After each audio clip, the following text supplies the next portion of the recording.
Air travel in the U.S. has been shaken by a series of major disasters in early 2025. What's being done to ensure safety in the skies?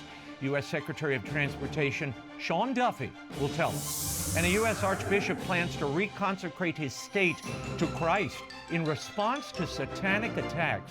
Archbishop Joseph Naumann of Kansas City, Kansas, is here with details. And the Vatican issues a new photo of Pope Francis. What does it really show?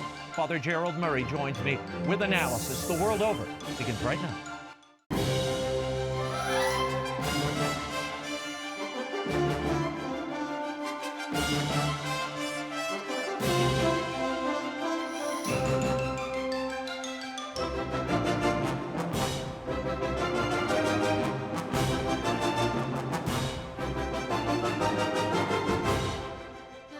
Now, Raymond Arroyo. A warm welcome to all of you joining us in the United States and the world over. An important show for you this evening. If you'd like to comment, send me an X post. I'm at Raymond Arroyo. I'm also on YouTube at Arroyo Grande Show. He is a husband, a father of 9, and a former U.S. congressman and TV anchor who on January 28th was sworn in as the 20th Secretary of the U.S. Department of Transportation. We sat down at his offices to discuss the many transportation challenges facing the country, including air travel, rail, and highway infrastructure, as well as the future of DEI. Here's my interview with Secretary Shawn Duffy. Secretary Duffy, thank you so much for the time. I have to start with, when you first came in, there were these series of tragic air accidents at Reagan Airport. You had the military helicopter hitting that American Airlines flight. Then in Philadelphia, you had a private plane go down. What did you think, having just been sworn in, suddenly you have to deal with these encroaching disasters? Well, it was not the way we anticipated our tenure starting out, but again, what it did, Raymond, is it put in focus the mission of the department is safety, right? And listen, I talked to a number of the families from the DCA crash who lost loved ones.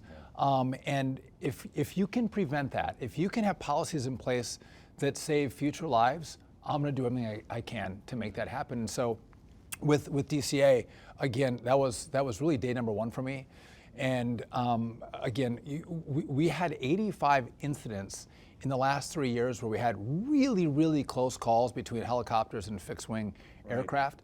The FAA should have known. We should have seen those stats, seen those numbers. Why did it take so long for the FAA to ban? You have banned the military aircraft operating within the sphere of Reagan Airport. Right. Why did it take so long to figure that out? It was a crash, right, that did that, but the FAA could have seen the data before, right? And sometimes it's easy to look back and see data as opposed to looking forward. We're using AI tools to analyze the data and see other hot spots in the country to make sure that we don't miss anything, moving forward. But again, I think you had pilot error. Pilots are supposed to stay away, see landing aircraft, stay away from landing aircraft. They didn't in this situation. Obviously, we had an air incident. But just to be clear, we're going to allow the president to obviously fly through that airspace. If there's a life-saving mission or a law enforcement mission, they can fly through the airspace. But if that happens, we shut down air travel. You do not have helicopters and landing airplanes together again crossing paths. No more at DCA. The other day at LaGuardia, a plane was taking off and the wing scraped the tarmac. We've had 4 of these major incidents of aircraft and assorted other ones, the crash landing in Toronto and other things. How do you reassure people that air travel remains safe? I know there weren't as many crashes or incidents as there were in the last year before you came to office, but how do you reassure them? Well, the media follows this now after DCA, right? And you lose 67 souls. They should focus on it. But air travel is the safest mode of transportation. The most dangerous part of your travel is from your home to the airport, not from the airplane from destination A to destination B. So that's key. But what's also important is it's made us look at the system as a whole. How does the air traffic control work? What systems do we use? How old is it? And it's been a call to say, listen, this is 25 and 30 years old. Let's fix it. Let's fix the system before we lose lives because we have such an old system. We're not. What we're seeing is, I think, we're seeing a lot of pilot error, right? We're seeing mistakes by pilots. They got to refocus. They got to pay attention to safety. Again, everyone around you, on your plane, but also at the airport, other aircraft, all of them have a trust that everyone puts a premium on safety, and we have to remind them of how important their roles are. Tell me about the FAA. What is happening at the FAA? You, I know, have spoken out. There was this story, I remember we covered this years ago, where a union head of I'll read you the name, the head of the National Black Coalition of Federal Aviation, he leaked answers to African American candidates for air traffic control jobs. So it was kind of a DEI fix that was in. You said you're going to investigate that. What else do you plan to do? So there was a DEI effort under the Obama era. The Congress saw that. They snuffed it out, right? But there's been a lot of stories that have come up making accusations that DEI still exists at air traffic control. And so we said, listen, we're going to do an investigation to give us the information about, are we actually getting the best and the brightest, or is there other factors in play? Because, you know, when I'm flying, or you're flying, or our kids are flying through airspace, I want the best air traffic controller. I want the best pilot. I don't want you to hire for anything but the best and the brightest. And if you're bringing people in for other factors, you have no place, maybe at a university, which I'd object to that too, but if a university doesn't take lives, but air traffic controllers and pilots, this is critical. And so we've said, not at all. Best and brightest, that's it. Lives hang in the balance. That's right. Every day. You were just at Boeing, I saw the other day, the aviation manufacturer. There's a cap, there's a federal cap at 38 planes per month of those 737 MAXs after a series of disasters. Let's face it, with the doors flying off, bolts not properly attached. What assurances have they given you that this will get better? And what is the federal government doing to check the current fleet that I flew here on?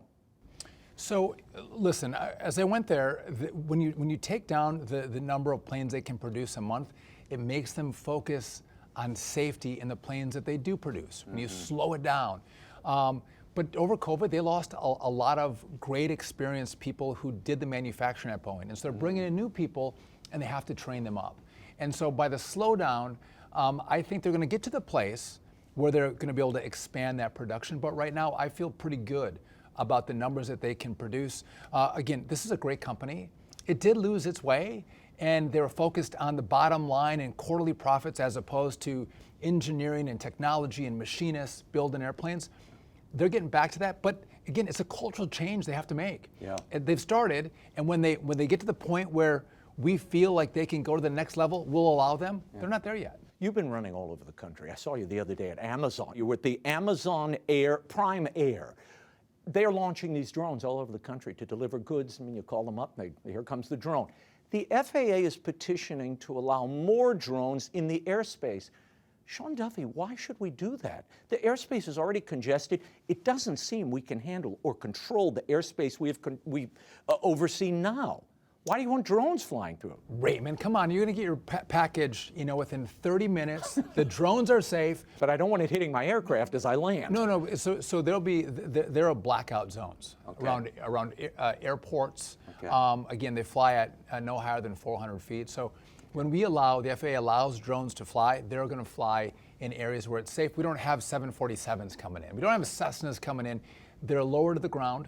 But again, we wanna make sure that they're fully tested and they're going to be safe. But it's not just the safety component. People are concerned about the noise factor of these drones. And there'll be a lot of room for communities to decide, do you want Amazon Prime to come in? What does the community say? If they say yes, let's let them come in. But to think that, let me just think about this for a second. We have a revolution. This is my cell phone, it's cracked, but this changed the way we live. Yes, right? I can book flights here, I can bank from here, I do social media with you from here. It revolutionized.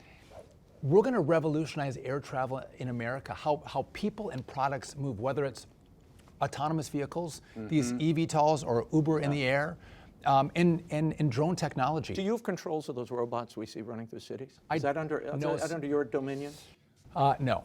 No? Well, those rolling robots? If they're on our public streets, our federally funded streets, yes. Yeah.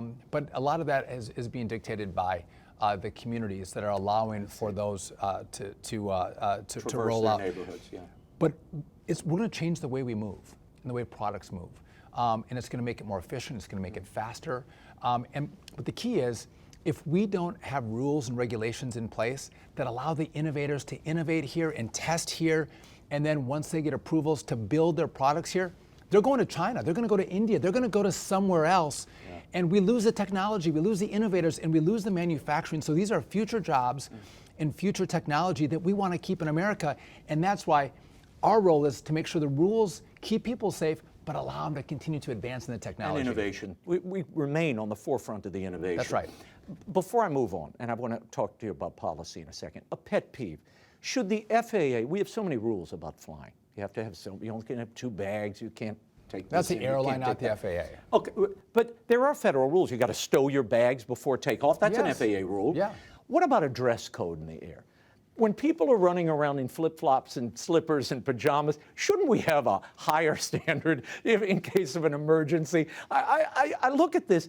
This is not your den, or your slumber party. Should we have an FAA dress code for the passengers? You can take private air travel for that. You can wear your suit, double-piece suit for air travel. Listen, again, I think we have to be respectful. And it's culture, right? The culture matters. And how do we treat the people around us? Do you put your feet up on the elbow rest in the seat ahead of you? Cut your toenails, which I've seen Listen, in air. There's a lot of bad practices. But that's not an airline FAA problem, that's a cultural problem. It really is. And how are we teaching our kids to be respectful of the people around us? How do we behave? How do we dress when we go out into public? Yeah. And so that's what you're working on, Raymond, and I appreciate that. Thank you. Drop the hammer, Secretary. You control the airwaves. Anyway, the airways. Okay. You issued a statement rescinding some Biden-era policies that stipulated that any future road construction or highway construction would have to be bound by social justice and environmental concerns. First of all, why did you do that? And I know there's remaining funds that were already appropriated to end racist highways, which is what your predecessor called some Raymond, of our highways. Everybody, Democrat or Republican, they want roads and bridges. Infrastructure matters to every member of Congress, every senator. It doesn't matter their political stripe. And so I looked at, what kind of rules do we have in place around building roads and bridges, building infrastructure? And there was a ton of green requirements and social justice requirements. And it drives up the cost of the projects, which means I get less roads and bridges. So if I can pull the green and the social justice out and focus the money on roads and bridges, that means I can build more roads and bridges across the country, which is what everybody wants. And so, again, this is just common sense. Again, we're the Department of Transportation. We're not the Green New Deal Department. We're not the Social Justice Department. We build infrastructure. So get that stuff out of these proposals and these funding mechanisms and build infrastructure. In my city of New Orleans, we talked about this at the time. There's a Claiborne overpass that runs right through the middle of New Orleans. Your predecessor, Pete Buttigieg, declared that a racist part of the interstate system because it cut off a black community. When I went and talked to the people in that community, they said, wait a minute, that's our only conduit to the rest of the city. But the Congress appropriated $1 billion to tear that down and replace it. Are you going to follow through with that? Do you have any jurisdiction over that? So first of all, we're responsible for federal money that flows for roads and bridges, comes out of this department. And again, I don't want to tear down existing roads and bridges and to put them somewhere else. Again, maybe there's some remedial efforts we can take to reconnect communities. But again, this was built 40 or 50 years ago. Yes. Right? So, I mean, how does that process work? Again, there are so many projects that we need to build. Yeah. Let's focus on those projects that make our lives better. I mean, how much time do people spend in traffic and congestion, right? If I get people to work faster and back home faster, you get to spend more time with your family. You might have time for a family meal together with your kids. If I get you home faster, which means I reduce congestion, which means we're investing in that infrastructure that can move people, not in this stupid stuff that the last administration focused on. You took some heat because you came out with a memo that said we should prioritize those communities with higher marriage rates, higher population. That's where the money should go. Now, some people say, wait a minute, this is like China. Your response to that? The People's Republic of Duffy. I did get blowback on that, but it's common sense, right? Where people get married and where people have kids is where we're going to see growth. And where you see growth, you'll need roads and bridges. This is not the only factor. This is one consideration I said we're going to look at because, again, family formation and having kids is where you'll need infrastructure. And so it would make sense. Why would anybody object to us looking at those factors? Yeah. Now they made fun and said, well, maybe you're going to have to go to Las Vegas. A lot of investments in Las Vegas because a lot of weddings there. I'm like, come on. But where those families live and where they have kids, that matters. That's obviously where growth is going to happen, and those will be in rural areas or just outside of metropolis area, Gotham areas where right now a lot of those funds are going. One of them is New York City. We give billions to the New York City Subway Authority. You have a problem with the money we're giving to New York. I know you want to look at their crime statistics. Why? So the federal government gives millions of dollars a year to New York for their subway system, right? And one of the components that we're supposed to look at, which the last administration did not, is their crime stats, right? What do they do in regard to safety?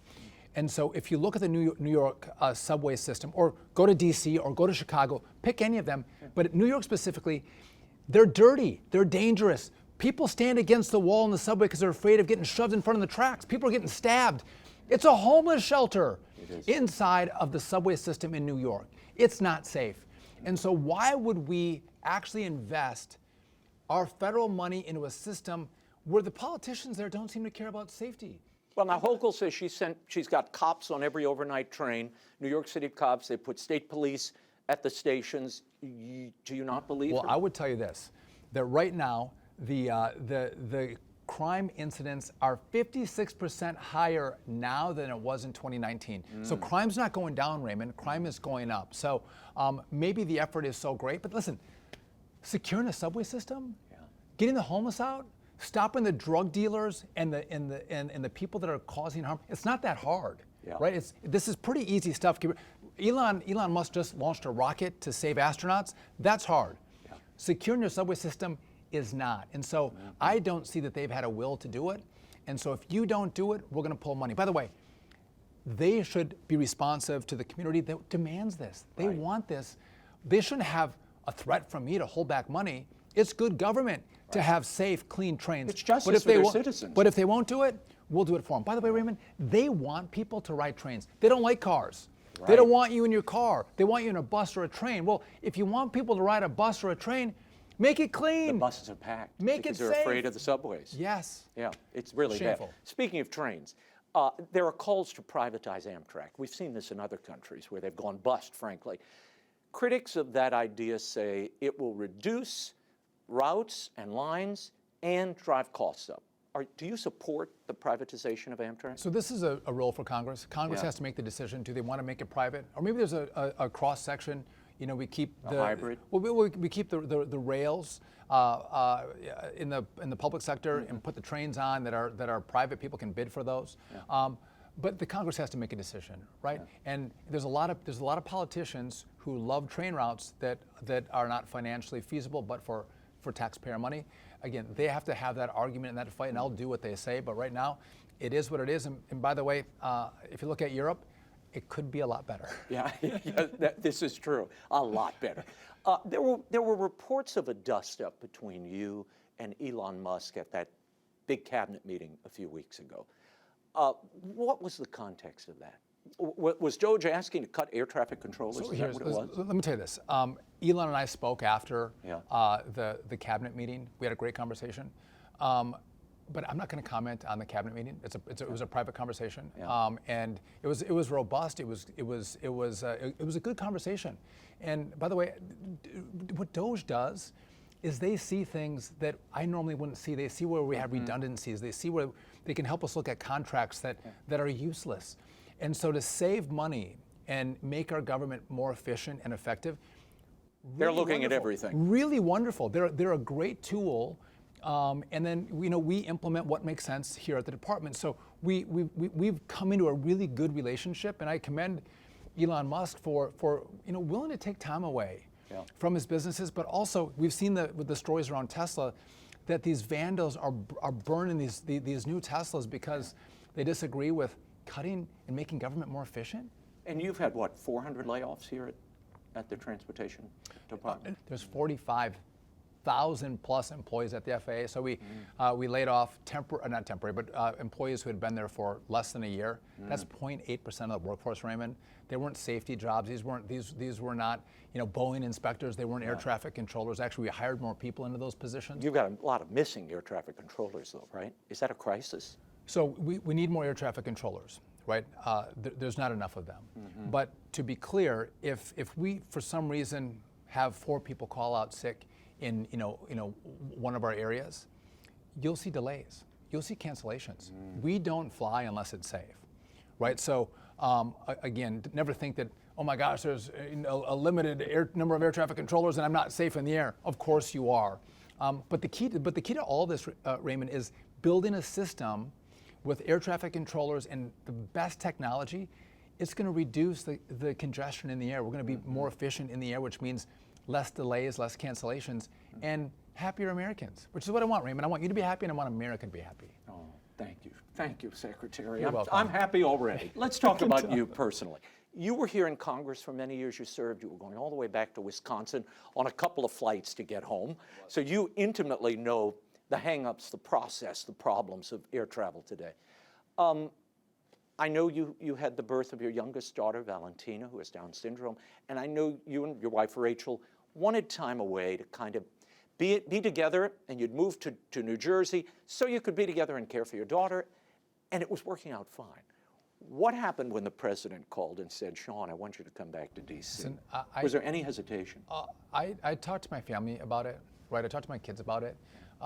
And we kind of walked through, what does the schedule look like? How does my time at home change with this new job? Yeah. On the presidential side, I knew this was going to be historic. I knew the president for 4 years has been thinking about how he can be bigger and better and even more effective in the first 4 years.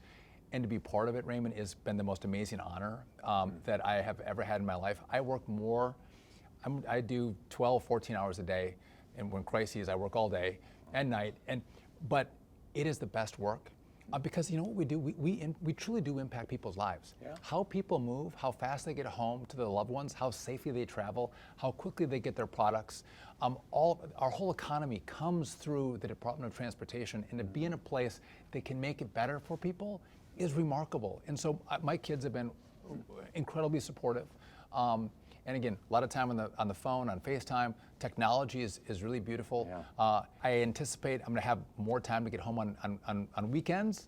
Yeah. This first stretch has not been that, but I do see having some time to be able to get home or having them come down to DC and be with me. But we're navigating it. And by the way, public service, it's not just the individual that serves. Families serve. It's a family commitment to do these jobs, and it is an amazing honor to serve in this president's cabinet. I mean, I think he's, if not the greatest, one of the greatest presidents that have ever lived, and to be part of it is, I pinch myself sometimes. Before I let you go, there was a viral video of you and the family praying the Hail Mary before your confirmation. How does your faith sustain you? I mean, when I see you out on the Potomac in the middle of the night, I'm like, I saw him on Fox and Friends this morning. Now he's still up at 2 a.m. in the morning.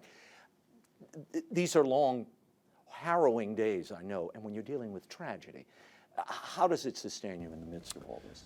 Listen, like you and your viewers, my faith is very important to me, and I think that when you're called to service and called in times of crisis, you don't do it by yourself. None of this happens by yourself. You have someone walking with you, and it's important to tap in to your faith. I bought a place that's right near a Catholic church, and I was looking at a number of places and decided this is probably the place a half a block away from the Catholic church.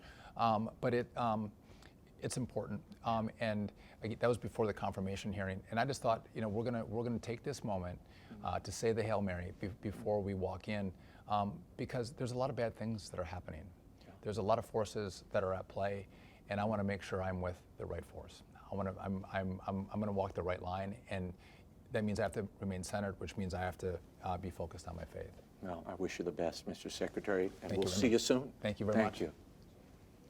Our thanks to Secretary Duffy and his staff for making that interview possible. This week, I sat down with filmmaker Erwin on the Arroyo Grande podcast.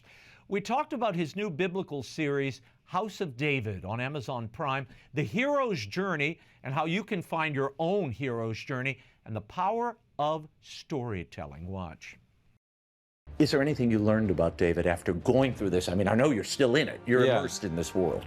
It's not until you dramatize the events that you realize, oh, he never had to write any of this stuff. And the fact that he did is a huge part of what makes him relatable and great. And so it just reminds me of, like, God can use it all. And I think that is the hero's journey.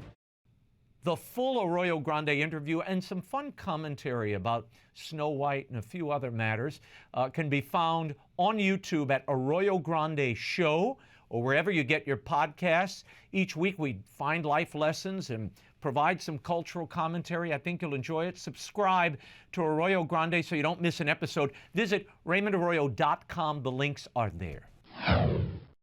In what has become a First Amendment battle in the state of Kansas, a Satanic group has scheduled a black mass outside the state capitol on March 28th. A black mass is a blasphemous inversion of the Catholic liturgy. Here to tell us more and how he and the Archdiocese of Kansas City are responding, I'm joined by Archbishop Joseph Naumann of Kansas City, Kansas. Archbishop, thank you for being here. As I mentioned, this satanic organization, they call themselves the Satanic Grotto. They're planning to go forward with this March 28th event. Can you explain to viewers what is meant by a black mass? What does it involve? I know a consecrated host is somehow a part of this. And who are these people? Yeah, Raymond, you know, it's hard to say what a black mass truly is, because they're different within satanic groups. There's different understandings of this. This group has claimed to have had a consecrated host. Now they're saying they don't. But what they want to do is they want to pray within the Capitol to Satan, and they say that they were going to defame this host, but also destroy a Bible, destroy a cross. So the whole purpose of it is really is to mock Catholicism particularly, but Christianity in general. And yeah, it's sad. Of course, we're dealing with somebody who's a disciple of the father of lies, so it's hard to understand when they're telling things that are true and what they're not true. So right now they're claiming they don't have a consecrated host. But they told your staff they did have a host at one point, right? Raymond, I didn't hear that Yeah. exactly, but what we took them to court just today, and it was there that they admitted under oath that they don't have a consecrated host.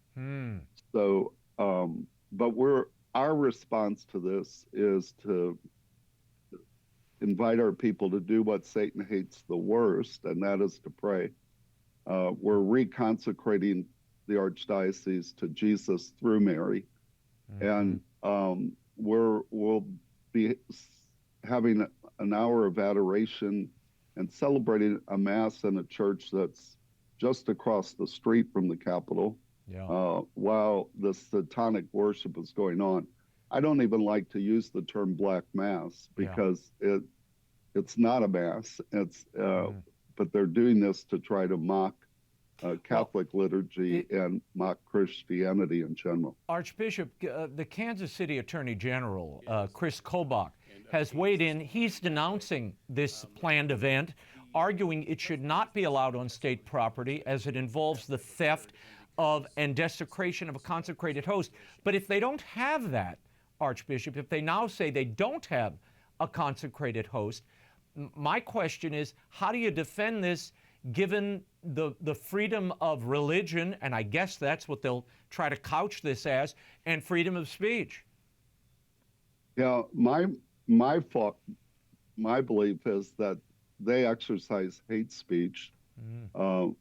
We've encountered these people recently at an outdoor rally at the Capitol for pro-life, and they tried to disrupt it, and they used all sorts of vulgarity. And there, of course, there were many families with young children present, a lot of youth present.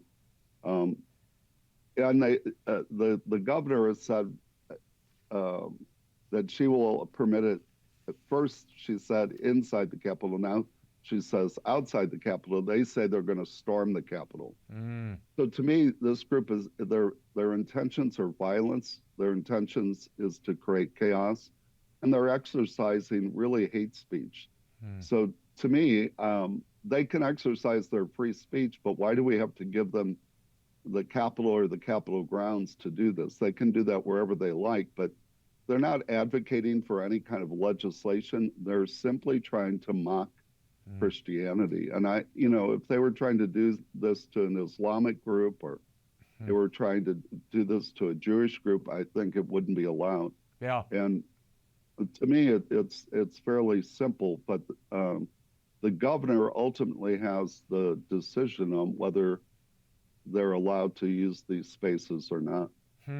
Well, Archbishop, the confounding thing, and we've seen this over the years with the Satanic Temple, which I guess is an affiliated group or a different group, but they kind of stage these mock religious rituals so they can invoke the freedom of exercise of religion under the Constitution, when actually they're a protest group. They're just trying to make fun of you and make fun of Christianity and test the bounds of the statute. I think that's what this is really about.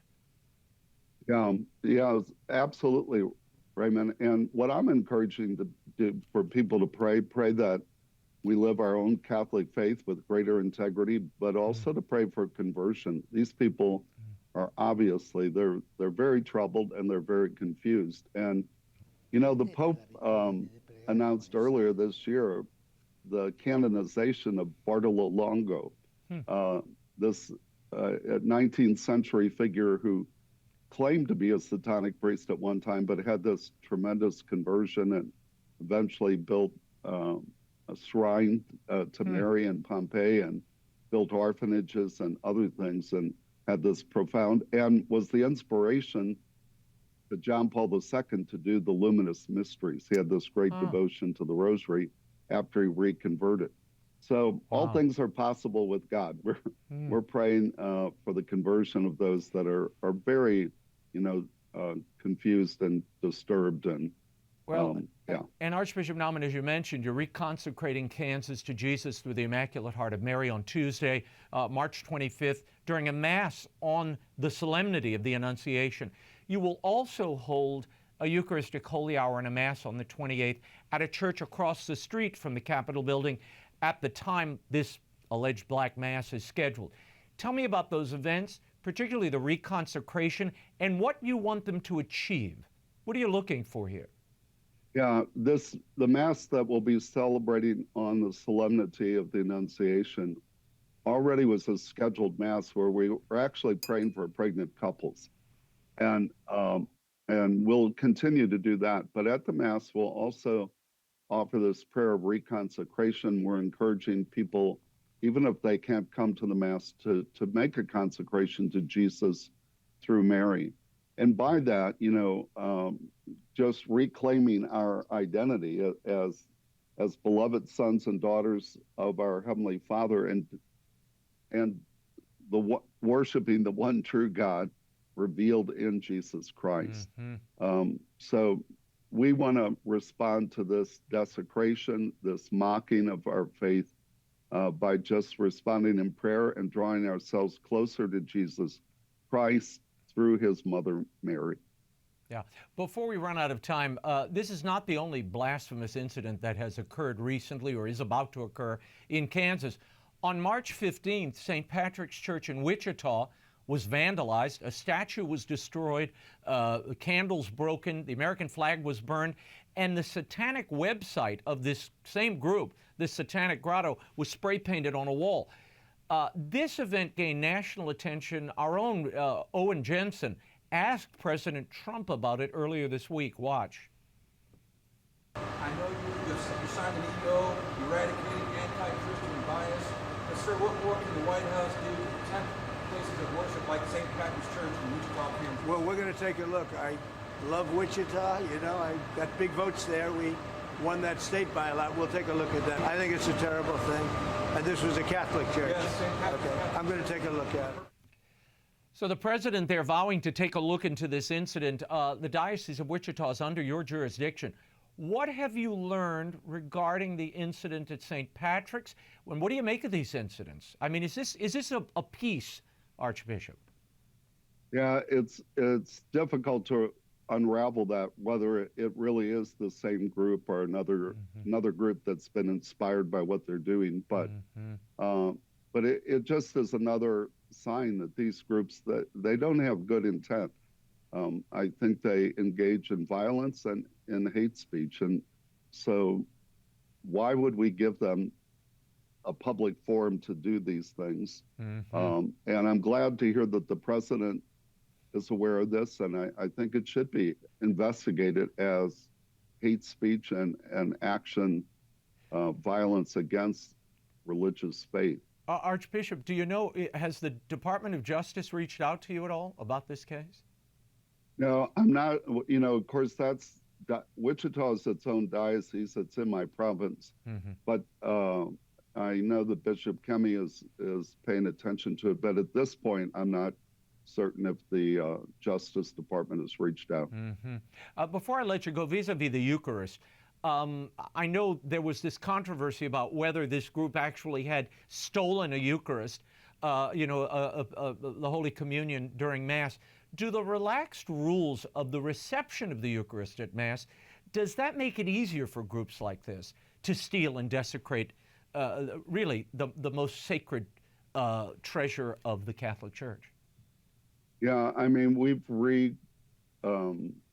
re-educated our own people about how we ought to be very careful in terms of the distribution of the Eucharist, very vigilant, that if people are going to receive in the hand, they should receive it in front of the minister, not walk away with the host in their hand. So in that sense, yeah, I think communion in the hand makes us to try to police this, but they're also, people can receive on the tongue and then take it out after they're away from the communion minister. So if they want to do this desecration of the Blessed Sacrament, I think it can happen either way. But I think we need to make our priests, our deacons, and our communion ministers very vigilant, very careful in the distribution of the Blessed Sacrament.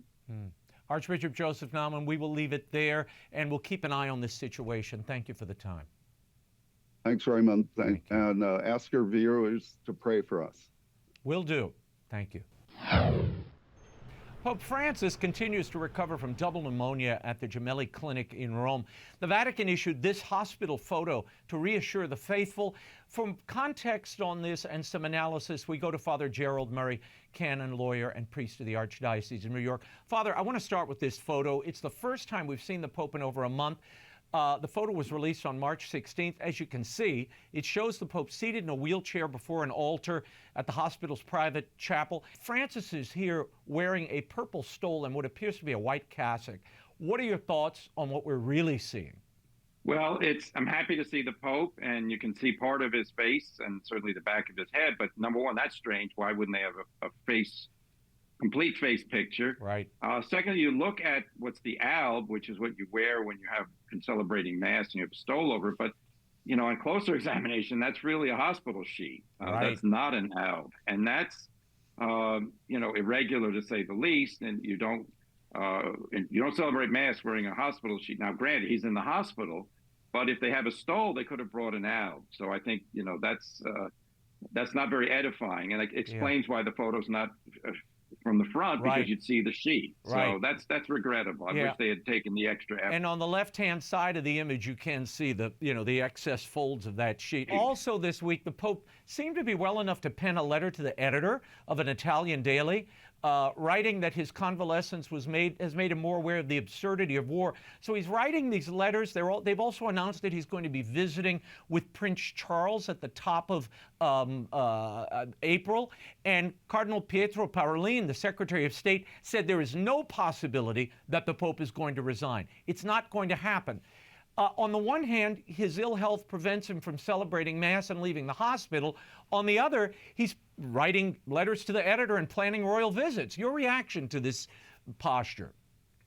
Well, I think this is where the Vatican's got to get their message a little clearer to the people, what's going on here. The Pope is obviously recovering slowly because he's up, sitting in chair, he's getting photographed, he's communicating with people.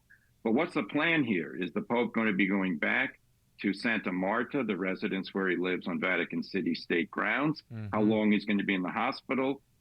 Is it realistic to have him visiting with the King of England in a couple of weeks? So it would be good. And then as regards to resignation, the Pope himself has said if he was debilitated, he said that at the beginning of the pontificate, that he would resign. Right.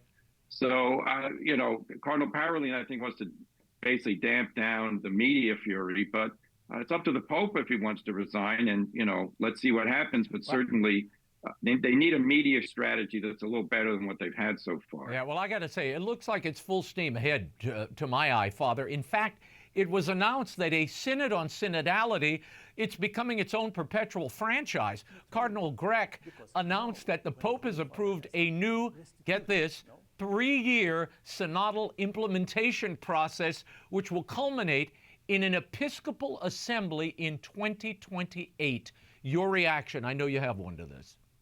Yes, no, actually, it's not an Episcopal assembly, it's an ecclesial assembly. An ecclesial they changed assembly. the terminology. And they said basically they're canceling the planned synod 3 years from now. There will be no synodal meeting. There'll be an ecclesial assembly, and it will not be substantially populated by bishops, as opposed to the synod and bishops that we just finished last fall. So I don't know what an ecclesial assembly is.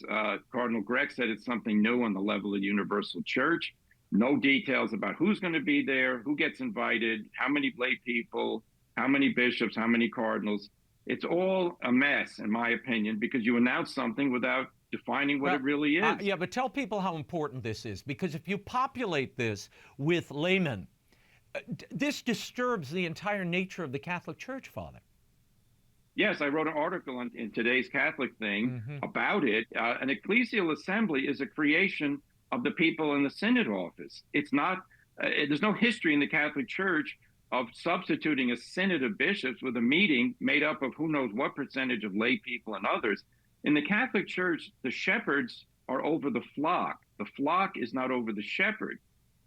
And by the way, since this is replacing a synod, it's being given an equivalent value thereby. And the value of the synod, of course, is to issue or help the Pope by issuing a document that will help him govern the church. So we don't need lay people gathering in Rome in a big assembly and then issuing a document and basically telling the world's episcopate and the Pope, this is what we want. I see this subject to manipulation by pressure groups.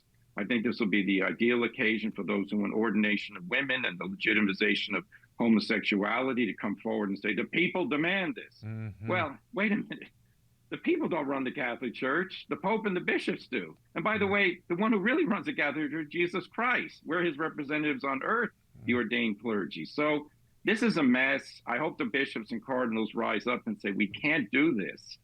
You don't start something with no knowledge of what it is. Yeah. But that's what's happening. I want to get to an odd story. This is out of the Klagenfurt Diocese in Austria.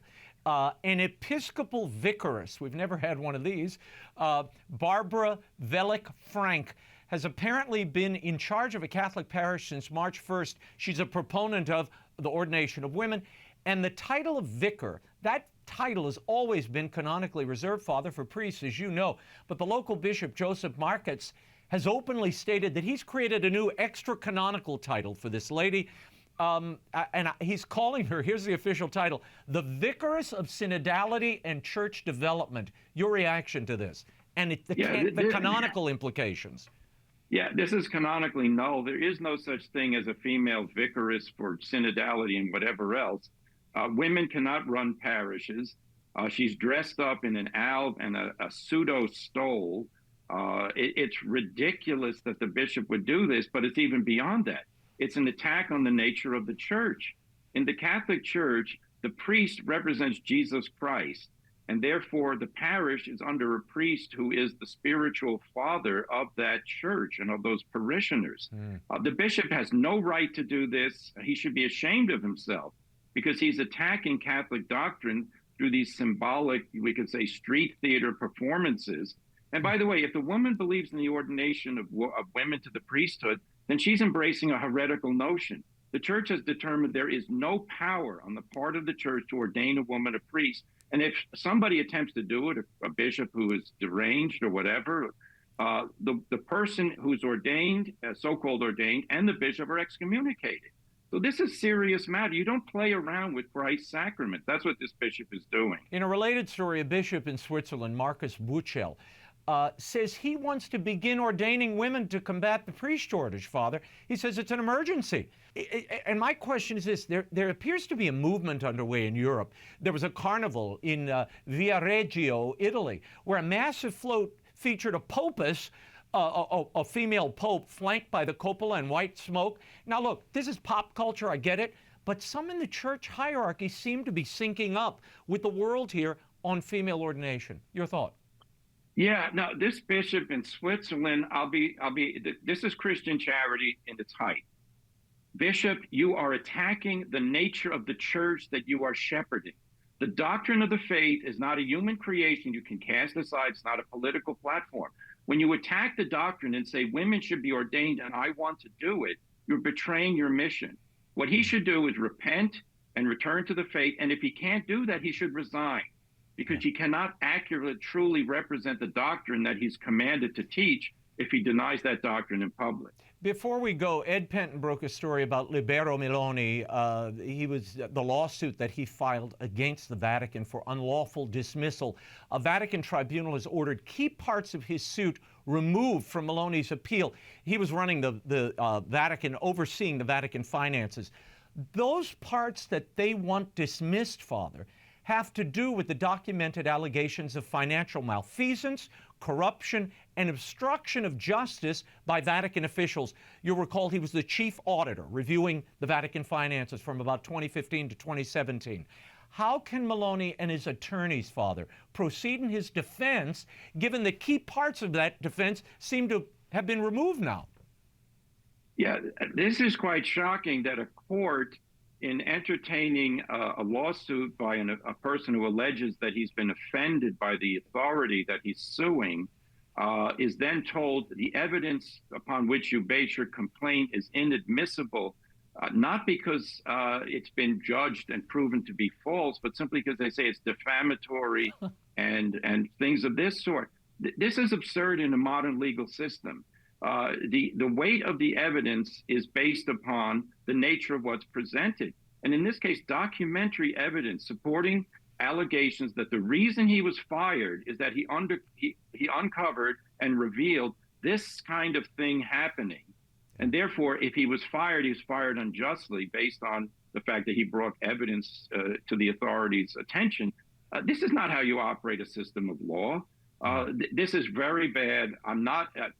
I speak as an observer reading the papers. I haven't seen all the evidence, but certainly what I see here, I can't believe that the Vatican thinks that this is a just way of acting, denying a man a right to make his allegations based on documents, written documents. That's it. It's not simply verbal allegations. Father Jerry, we will leave it there, and we'll check in with you soon. Thank you so much.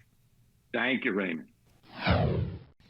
He's a comic actor, a master impressionist, star of numerous classic comedy films, not to mention an early 80s cast member of Saturday Night Live when it was really Saturday Night Live. He's also author of a new memoir, packed with behind-the-scenes stories about his incredible life in showbiz and beyond. Average Joe, the memoirs of a blue-collar entertainer. Please welcome my pal, the vice chairman of the board, Mr. Joe Piscopo. Joe, thank you for being here. I'm delighted. Tell us how you got into this business, Joe, and who your first inspirations are. I thought it would be Sid Caesar or Milton Berle or somebody, but it wasn't.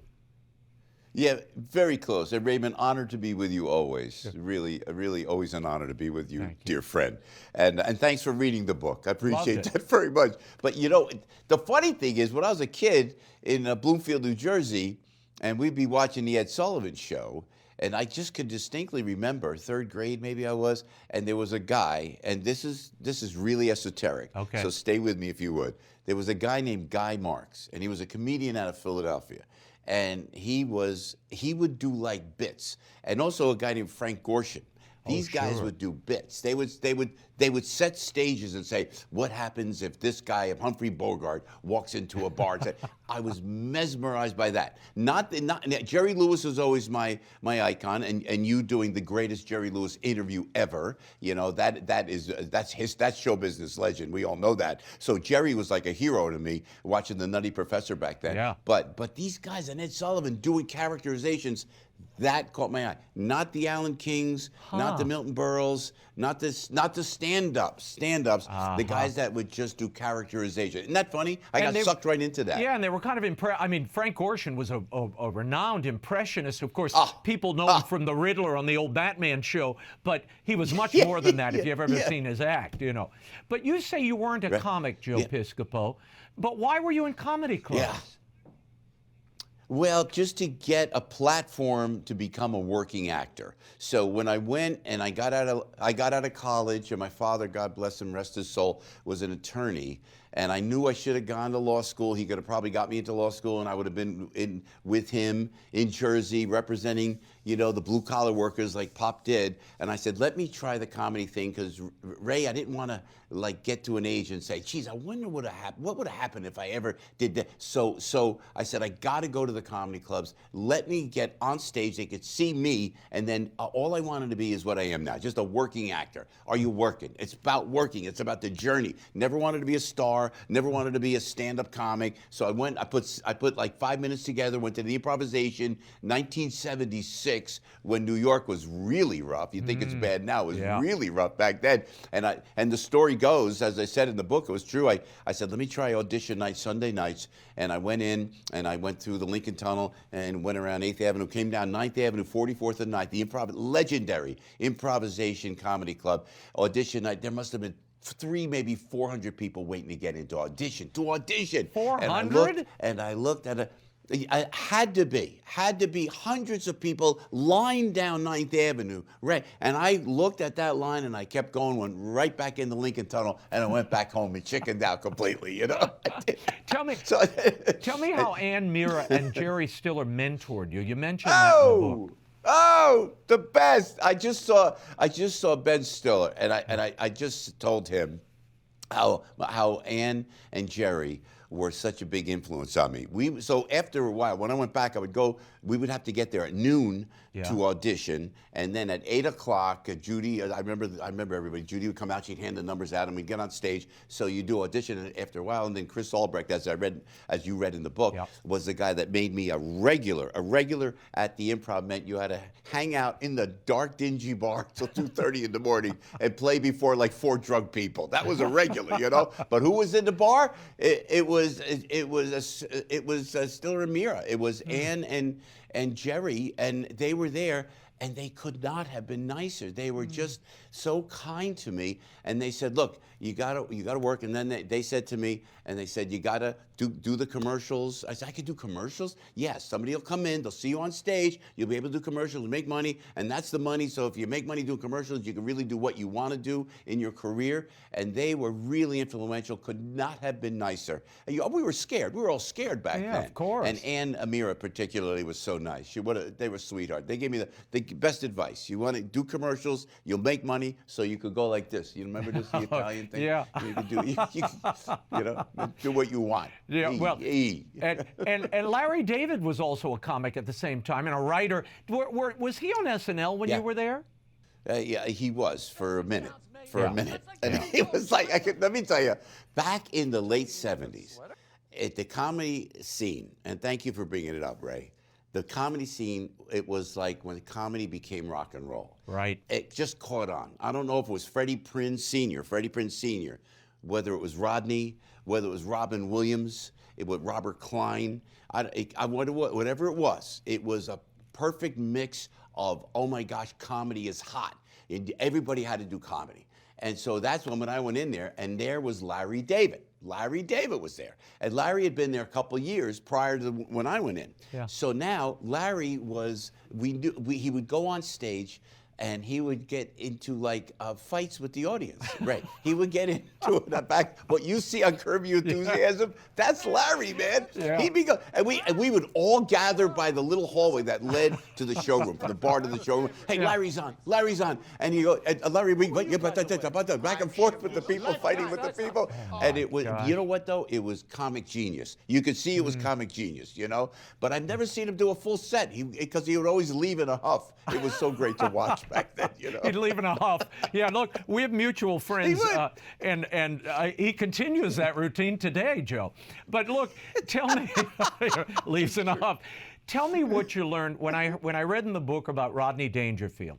He was the first comic I ever saw live. I was 11 years old, and I begged my mother to buy tickets to 2 of his shows back-to-back in New Orleans. And I sat in the front row. He insulted me for half of it. It was fantastic. What did you learn from Rodney Dangerfield?